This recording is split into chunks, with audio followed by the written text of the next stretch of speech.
The Dominion had ruled the stars for 6,000 years. 12 powerful species had joined together under one flag. They controlled hundreds of worlds. They had crushed every enemy that dared to stand against them. In all that time, no one had ever refused their demands and lived. High Arbiter sat on his throne in the great council chamber. His scales were dark green and his eyes glowed like burning coals. Around him sat the representatives of the 12 species. Some had fur, some had shells, some had tentacles, but all of them shared one belief. They were the masters of the galaxy. All others were insects beneath their feet. The doors of the chamber opened with a soft hiss. A small figure walked in. She was human. Her name was Helena Cross, and she was the ambassador from Earth. The council members looked at her with amusement. She was so small, so fragile. Her skin was soft, and she had no claws or armor. How did such weak creatures even survive on their own planet? Helena Cross walked to the center of the chamber. She stood straight and looked directly at. She did not bow. This small act of defiance made some council members laugh quietly. "I bring greetings from Earth," Helena said. Her voice was calm and clear. "My people wish for peace. We wish to trade and share knowledge. We come as friends." Leaned forward on his throne. His long tongue flicked out, tasting the air. "Friends," he repeated. "The Dominion does not need friends. The Dominion needs servants." Helena did not look away. "Then I must also bring a warning," she said. "My people have a long history. We have survived ice ages that froze our world. We have survived diseases that killed half our population. We have survived wars where we nearly destroyed ourselves. We do not wish for conflict, but we will not kneel." The chamber erupted in laughter. The sound echoed off the high walls. Counselor, a creature covered in thick white fur, slammed his fist on his desk. "This tiny creature threatens us," he roared with amusement. "Does she not know who we are?"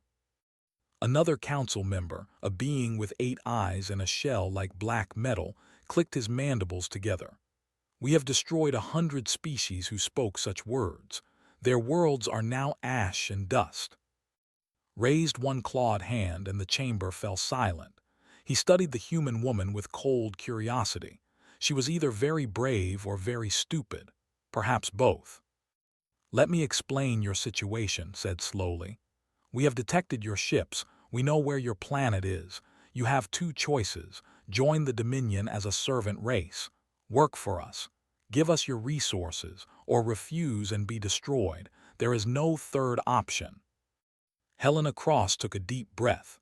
Around her, beings that could tear her apart with their bare hands watched with cruel smiles. She knew that her words here would decide the fate of billions of people back on Earth. "We choose neither," she said. The laughter stopped. The council members stared at her in disbelief. "We will not be your servants," Helena continued. "And we will not be destroyed. If you come to Earth with weapons, you will find that humans are not easy to kill. We have been fighting since the day we climbed down from the trees. It is in our blood. It is in our bones." Felt a strange emotion he had not experienced in many years. It took him a moment to recognize it. It was anger, real anger. This insect dared to speak to him this way. "You have no fleet," he said, his voice now cold as ice. "You have no army that can match ours. Your weapons are primitive. Your technology is centuries behind ours. What exactly do you think you can do against the Dominion?" Helena smiled. It was a small smile, but there was something in it that made one of the council members shift uncomfortably in his seat. "You are right," Helena admitted. "We are young. We are new to the stars, but you are making a mistake that many have made before. You see our weakness. You do not see our strength." She reached into her pocket and placed a small object on the floor. It was a hologram projector. An image appeared in the air. It showed Earth's history: wars, plagues, natural disasters, and through it all humans surviving, adapting, growing stronger. "Every challenge has made us harder," Helena said. "Every enemy has taught us new ways to fight. You think you know war, My people invented new ways to kill each other for 10,000 years. We are very good at it." Waved his hand and the hologram disappeared. "Enough," he said. "Your words are meaningless. You have 30 of your Earth days to accept our terms. After that, our fleet will come, and your little planet will learn what true power looks like." Helena Cross nodded slowly. She turned to leave but stopped at the door. She looked back at the council one last time. "You have made your choice," she said quietly. "Remember this moment. Remember that you were warned. Whatever comes next, you brought it upon yourselves." Then she walked out, and the doors closed behind her. The council members laughed again but did not join them. He sat very still on his throne, thinking about the look in the human's eyes. There had been no fear, none at all. For just a moment, he wondered if they were making a mistake. Then he pushed the thought away. They were the Dominion they had never lost, they never would. 30 days later, the fleet launched toward Earth, 700 warships carrying death and fire. The warning had been ignored. The sky turned black on a Tuesday morning. People around the world looked up and saw the Dominion fleet. 700 warships hung in the air like metal mountains.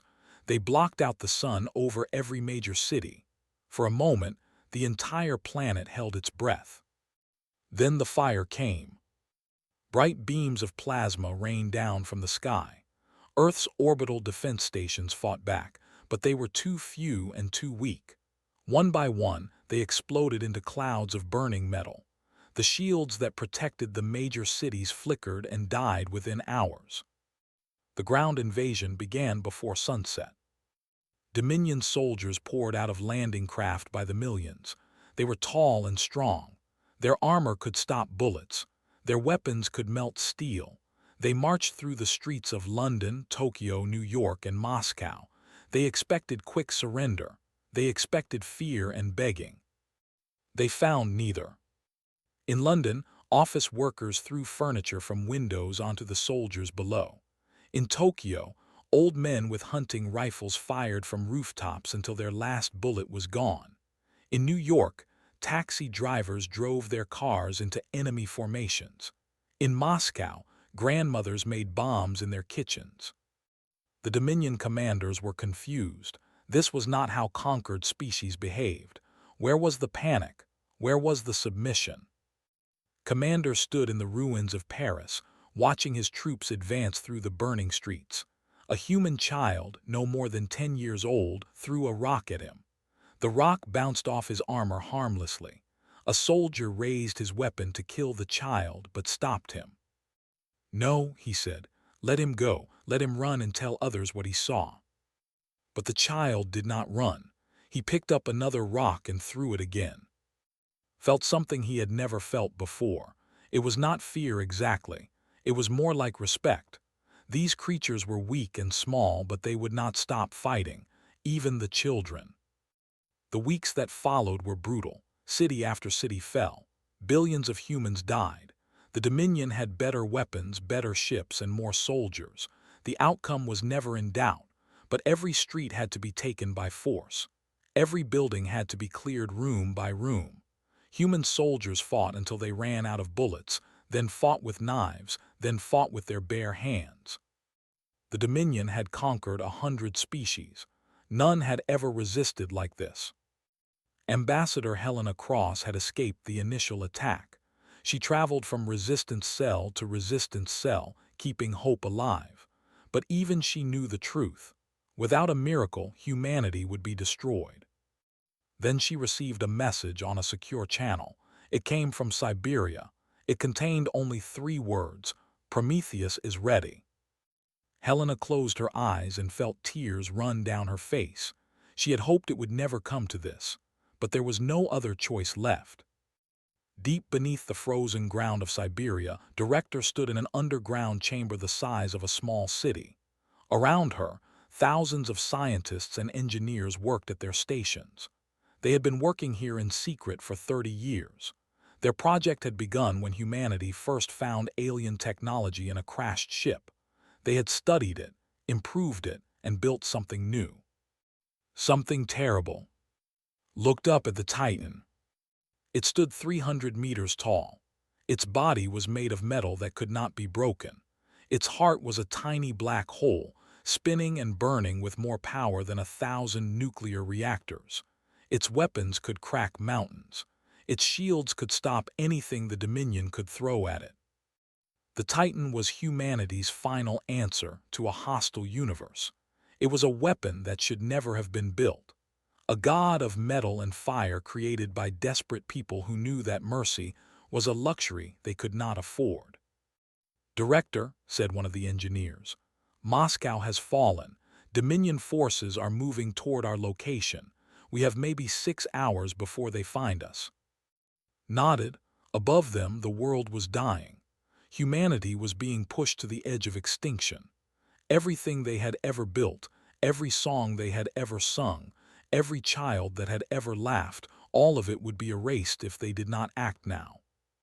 She walked to the main control panel. Her hands were shaking.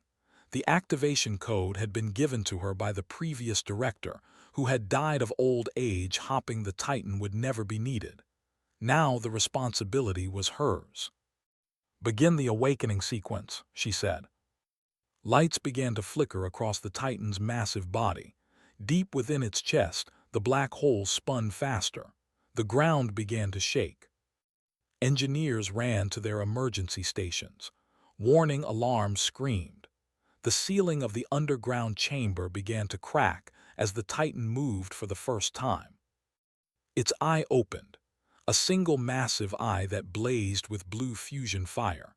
It looked down at the tiny humans below, and for one terrifying moment, wondered if they had made a monster they could not control. Then a voice filled the chamber. It was deep and powerful, like thunder rolling across mountains. "I am awake," the Titan said. "Show me the enemy."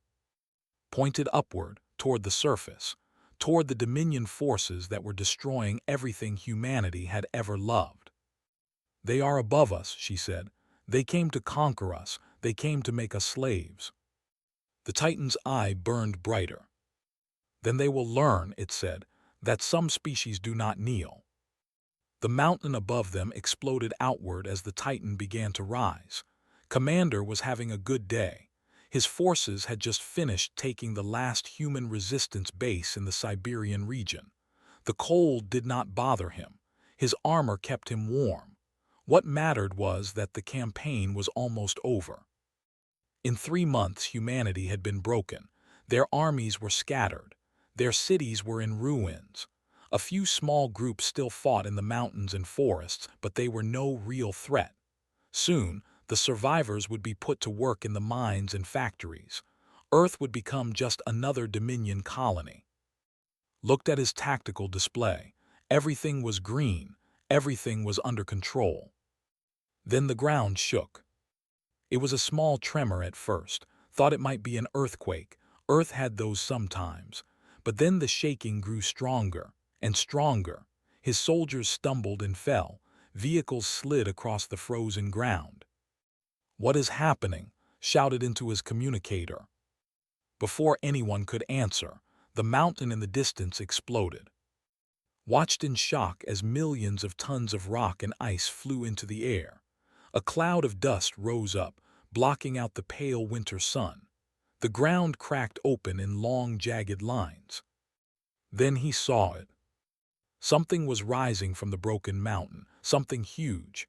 It climbed out of the earth like a giant waking from a long sleep. First came a massive hand, fingers the size of buildings. Then an arm, covered in metal plates that gleamed even through the dust. Then a shoulder, a chest, a head.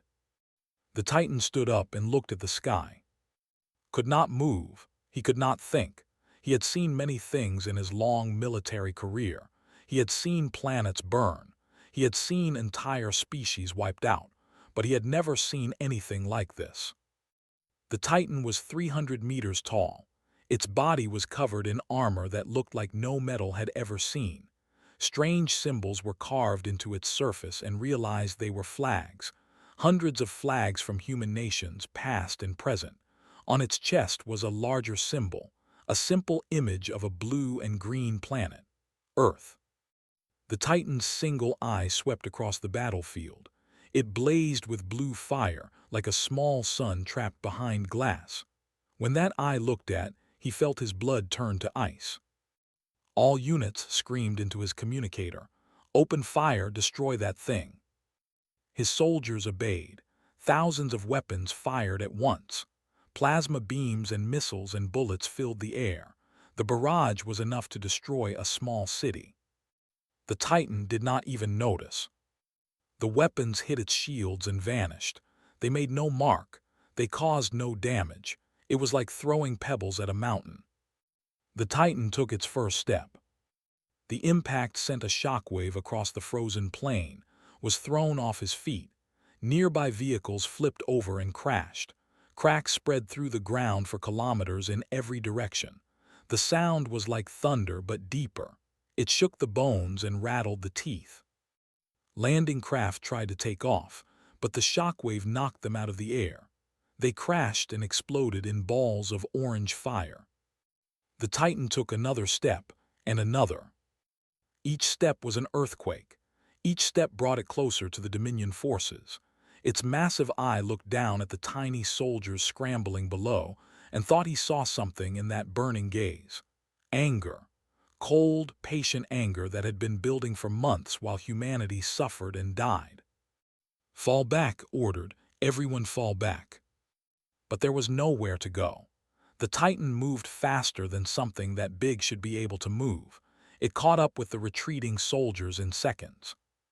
Its foot came down on a column of tanks. The armored vehicles crumpled like paper cups under a boot. Its hand swept through a formation of troops, scattering them like leaves in a strong wind. Then the Titan raised its arm and saw the weapon built into its forearm. It was a cannon of some kind, glowing with the same blue fire as its eye. The cannon fired. A beam of pure energy shot across the battlefield. Everything it touched simply stopped existing.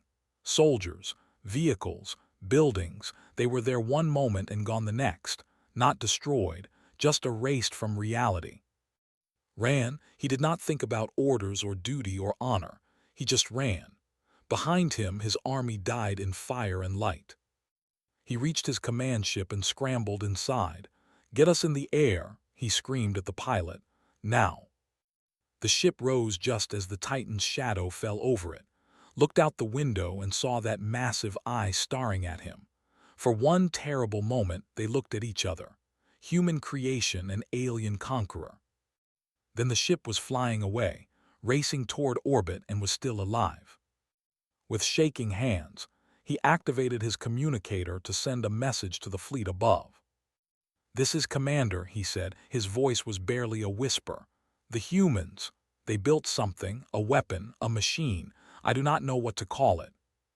He paused, trying to find words for what he had seen. "They built a god," he finally said. "They built a god and hid it from us. We need to leave. We need to leave right now. This planet is not what we thought it was. This species is not what we thought they were." The communicator crackled with static. "We were warned," continued. "The ambassador warned us and we laughed at her. We should not have laughed." His transmission ended. Below him, on the surface of Earth, the Titan began to walk toward the next Dominion base. The ground shook with every step, and across the planet, humans looked up at the sky and began to hope again. Their god had awakened, and it was angry. They called it the 7 Days of Thunder. On the first day, the Titan walked across Siberia. Every Dominion base in its path was destroyed. The alien soldiers tried everything. They fired their biggest weapons. They sent their best troops. They even crashed landing ships into the Titan's body on purpose. Nothing worked. The metal giant walked through their attacks like a man walking through rain. News spread across Earth through hidden radios and whispered messages. Humans who had been hiding in basements and caves came out to watch the sky. They saw the flashes of light on the horizon. They heard the thunder of the Titan's footsteps, and they began to believe that maybe, just maybe, they would survive. On the second day, the Titan reached the mountains and kept walking. It did not go around. It went through. Mountains that had stood for millions of years crumbled before it. The Dominion commanders in Europe watched their sensors and felt real fear for the first time. High Arbiter received reports on his command ship in orbit. He read them with growing disbelief. His best troops, the soldiers who had conquered 100 worlds, were running away from a single machine. "Destroy it from orbit," he ordered. "Use the main batteries." The fleet aimed their weapons at the surface. These were planet-killer cannons, designed to crack the crust of enemy worlds. Beams of plasma rained down on the Titan with enough power to melt continents. When the smoke cleared, the Titan was still standing. Its shields flickered slightly, then returned to full strength. Its eye looked up at the ships in orbit, almost like it was taking note of who had attacked it. On the third day, the Titan reached Moscow. The city was in ruins, but thousands of humans still hid in the subway tunnels below. They heard the thunder above them and felt the ground shake. Then they heard something else. Explosions, screaming alien voices, the sounds of the Dominion dying. A young girl climbed up through a broken stairway to see what was happening. She poked her head out of the rubble and saw the Titan standing over the city. Its eye was pointed at a group of Dominion ships trying to escape. One by one, its cannon turned them into clouds of burning metal. The Titan must have sensed her watching. Its massive head turned, and for just a moment its blue eye looked at her. The girl should have been terrified. Instead, she raised her small hand and waved. The Titan nodded. Then it turned and continued walking west. On the fourth day, the Titan reached the Atlantic Ocean. The Dominion commanders felt relief. Surely the machine could not cross the water. It would sink. It would short-circuit. It would stop. The Titan walked into the waves and kept going. The water rose to its ankles, then its knees, then its waist. It walked across the ocean floor like a man wading through a shallow stream. Fish and whales swam around its legs. Submarines tried to attack it underwater. The Titan crushed them in its fists without slowing down. On the fifth day, the Titan emerged from the Atlantic onto the coast of North America. Dominion forces had built their strongest base in what used to be New York City. They had turned the ruins into a fortress with shields and weapons and millions of soldiers. It did not matter. The Titan walked through their shields like they were made of paper. It tore down their walls with its bare hands. It picked up Dominion tanks and threw them into buildings.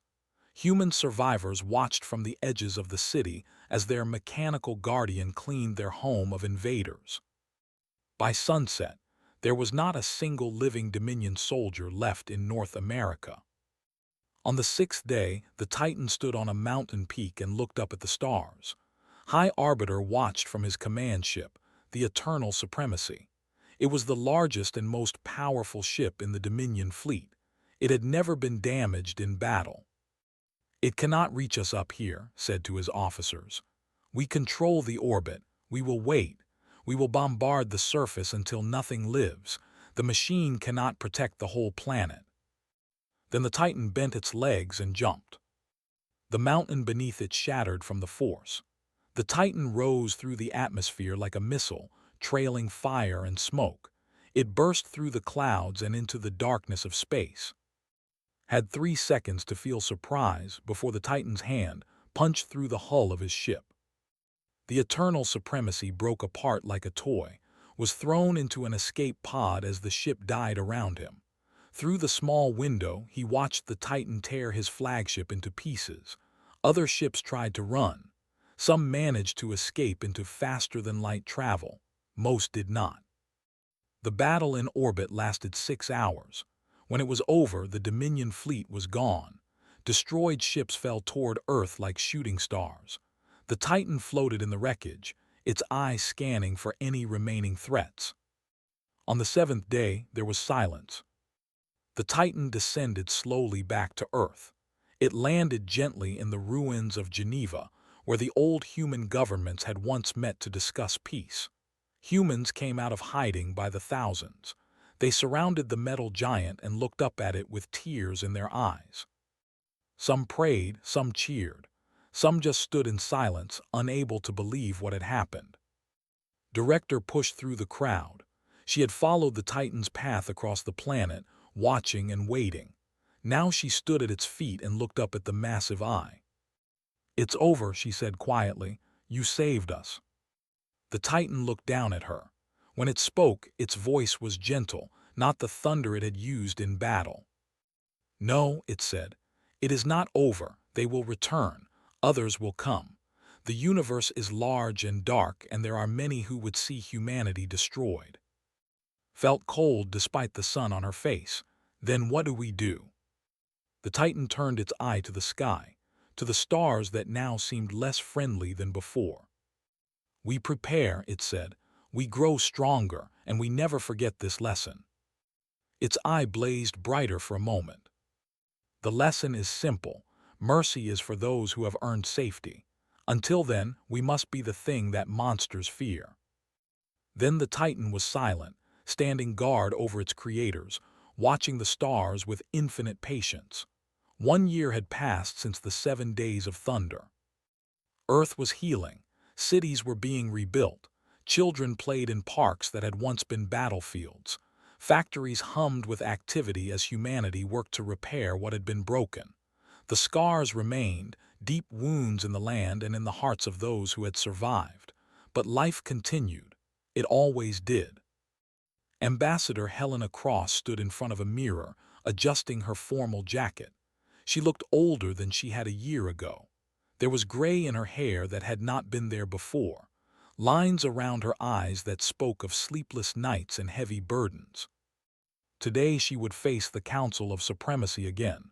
But this time, everything was different. A shuttle carried her from Earth to the space station where the Council met. Through the window, she could see the Titan. It floated in orbit, still and silent, watching over the planet below. It had not returned to Earth after the battle. Humanity had decided their guardian should stand among the stars, visible to all who approached. A reminder, a warning. The shuttle docked, and Helena walked through the familiar corridors of the station.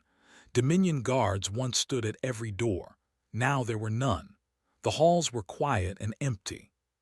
She entered the council chamber and stopped in surprise. Half the seats were empty.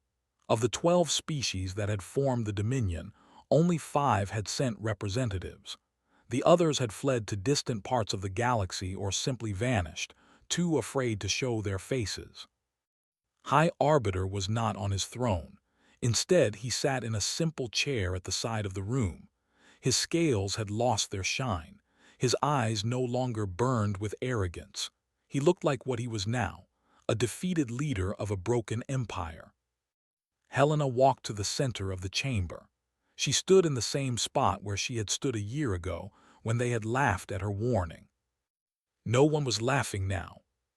"The Dominion is dissolved," Helena announced. Her voice was calm and clear just as it had been before, but now it carried weight. Now it carried power. "Your fleet is destroyed. Your armies are scattered.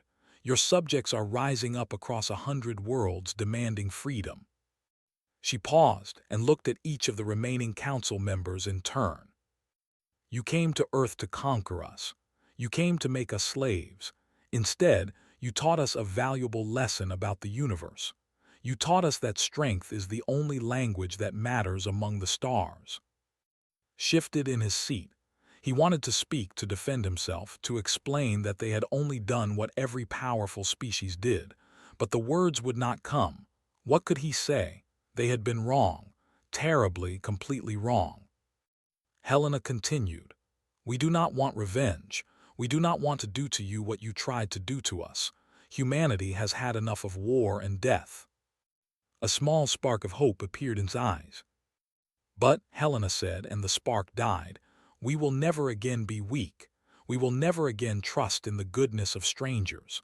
We have learned that lesson too well." She pulled out a data pad and placed it on the table in front of her. "We propose a new alliance, not a dominion, not an empire, a compact of equals. Every species will have a voice. No world will be conquered. No people will be enslaved. trade and cooperation instead of war and subjugation. The remaining council members looked at each other with uncertainty. This was not what they had expected. They had expected demands for surrender. They had expected punishment and humiliation. "And if we refuse?" asked Counselor. His voice was quiet, nothing like the booming laugh he had used when he mocked Helena a year ago. Helena smiled. It was not a cruel smile, but it was not warm either. "Then you are free to leave," she said. "We will not force you to join, but you should know that the Titan is not the only weapon we built. It was simply the first. Earth is learning. Earth is growing. In 10 years we will have a fleet. In 20 years we will have an army, and we will remember who stood with us and who stood against us." She turned and looked out the great window of the chamber. The Titan was visible in the distance, floating among the stars. Its eye glowed softly in the darkness. "Look at our guardian," Helena said. "It stands watch because we built it to protect us. We never wanted to build gods of war. We wanted to explore, to learn, to make friends among the stars. You took that innocence from us." She turned back to the council. "Now we are something different, something harder.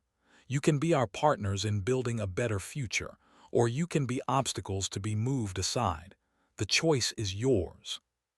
One by one, the council members bowed their heads in acceptance. They had no real choice, and everyone in the room knew it. Was the last. He looked at Helena for a long moment, seeing not the fragile creature he had dismissed a year ago, but something else entirely. A representative of a species that had looked into the darkness and refused to die. "We accept," he said quietly, "and for what it is worth I am sorry. We were wrong about your people." Helena nodded. "Yes, you were." The meeting ended, treaties were signed, the Stellar Compact was born. As Helena's shuttle carried her back toward Earth, she allowed herself to feel something she had not felt in a long time. Hope, real hope, not just for survival but for something better. The shuttle passed close to the Titan on its way down. Helena looked at the massive machine and whispered words of thanks. "Thanks for standing guard. Thanks for saving them.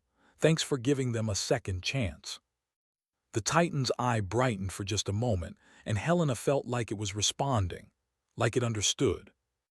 Then the shuttle entered the atmosphere and Earth spread out below her, green and blue and beautiful, but alive, wounded but healing. Humanity would never forget what had happened. They would build monuments to the dead. They would tell stories to their children about the dark time when the sky turned black and hope seemed lost. They would remember the warning that was ignored and the price that was paid. But they would also remember the thunder of the Titan's footsteps. They would remember the day their creation rose from the earth to defend them. They would remember that when the universe tried to destroy them, they built something magnificent instead. The Titan remained in orbit, watching the stars with patient eyes. It would stand guard for as long as it was needed. 100 years, 1,000 years, forever if necessary. Because the universe had learned an important truth. Humanity would not kneel, not today, not ever. And somewhere in the darkness between stars, other species heard the story of Earth and the Titan. They heard about the small, soft creatures who had faced extinction and refused to accept it. They heard about the metal god that walked across battlefields and crushed fleets in its hands. And they decided that maybe, just maybe, they would not ignore the warnings after all.